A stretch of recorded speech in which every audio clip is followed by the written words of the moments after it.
विराट राजाको दरबार। दरबार भित्र बोका मालिक म जेलमा परे। के गरिस? बाख्रीलाई बो ए हो मालिक खोल्दिन्न। है सेनापति बाख्रालाई जेलमा हाल्ने त होइन। भाग्जिबु बैगन।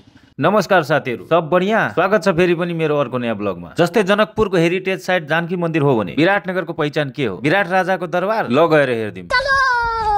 अरे वाह, आइना किधर है? अहिले हामी गरिब भइहालेछु। मैं गरीब हूँ।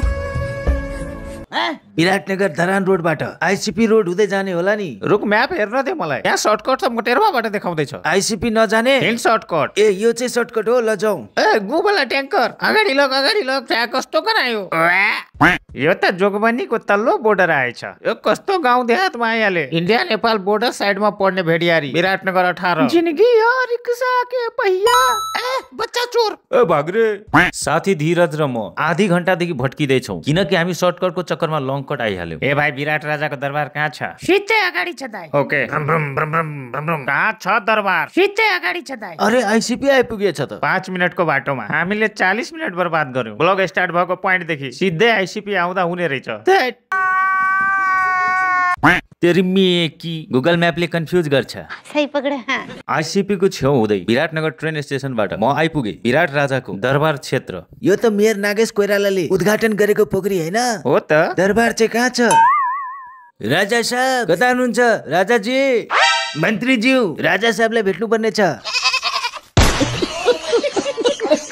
साथीहरु यो चाहिँ विराट राजाको दरबार हो, तर यसलाई दरबार नभनौं, विराट राजाको दरबार क्षेत्र भनौं। महाभारत कालीनको इतिहास र विराटनगरको पहिचानलाई संरक्षण गरी विभिन्न ऐतिहासिक संरचना बनाई पर्यटकीय स्थल बनाउन नसकेकोमा सरकारलाई म नालायकै भन्छु। म यहाँ पहिलो चोटि आएको, सुन्न चाहिँ धेरै सुनेको थिएँ, तर यहाँ खासै के भेटिन। यो त हराउनै लागेको इतिहास हो। अब 2-4-20 वर्षमा हराइहाल्छ। यो बाबुसँग विराट दरबार म्युजियमको बारेमा सोधेर हामी लाग्यौं दरबार संरक्षण समितिका अध्यक्ष कमल किशोर यादवजीको घरतिर। ओए अघि राजा साहबलाई खोज्दै थिइस्? राजा साहब त यहाँ हुनु हुँदो रहेछ।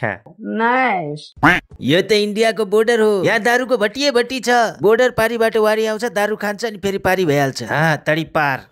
हामी आइपुगे विराट दरबार म्युजियम, जुन संरक्षक कमल किशोर यादवज्यूको घरमै रहेको छ, जहाँ हामीले 5500 वर्ष पुरानो विराट राजाको दरबार क्षेत्रका विभिन्न भागमा प्राप्त सामग्री जस्तै यो नापतोल गर्ने ढक, महाभारत कालको हजारौं वर्ष पुरानो रथको लकडी र विभिन्न सामग्रीहरू हेर्यौं। जस्तै यो महाभारत कालको इट्टा, यहाँको 2.5 किलोमिटरको एरिया भित्र 3 फिटदेखि 8 फिटसम्म खन्दा जताततै यो इट्टा र भग्नावशेष पाउने गरेको मुकेश कुमार यादवजीले जानकारी दिनुभयो। त्यसपछि हामीले विभिन्न मुद्रा, धातु र रत्नहरू हेर्यौं र हामीले एउटा किताब पनि पायौं जसमा विराट राजा प्राचीन दरबारको सम्पूर्ण वर्णन गरिएको छ। त्यसपछि हामी फर्केर आइसक्यौं विराटनगरको one of the most viral place Nepal custom यार्डतिर। ए घुमा पिछाडी छ। बाइक लिएर माथि आइ यार, कोही मार्दैन नि। ए कोही मार्दैन, कसलाई मर्नु छ रे? जे मार्न आउँछ अगाडि रोक। पटनादेखि कटहरी सम्मको cross border railway track project विराटनगरमा 13.1 किलोमिटर सम्म पर्छ। कमरिया करेला पालो। ओए दोस्त, हेर त ट्रेन आउँदै छ कि छैन? रुक मलाई हेर्न दे। यताबाट देख्दिन, उताबाट पनि देख्दिन। दूरबीन लगाएर हेर्नु पर्छ। भाइ साहब, छैन ट्रेन आको। ट्र्याक मात्रै छ, ट्रेन कहाँ छ? छुट्टी मनाउन गएको होला। मेरो हातमा के छ? ठुलो मान्छे बन्ने इतिहास पढ्ने गर। विराट राजा के बारे में बुझेको लागि अपन बाल बच्चा के लेके आइए सर।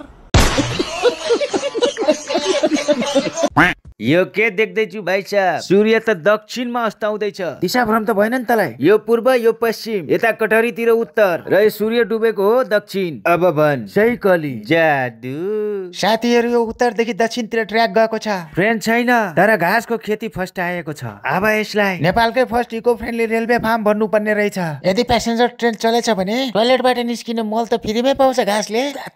यही घाँसले। ए केटा, अब मेरो दिल टुटेको वाला टिकटक बनाइदे त। ल जा। तेरे नाम हमने किया है जीवन प्राय बार सार के जीवन अपना सारा सर फेक चश्मा। ए धनिया के बेटी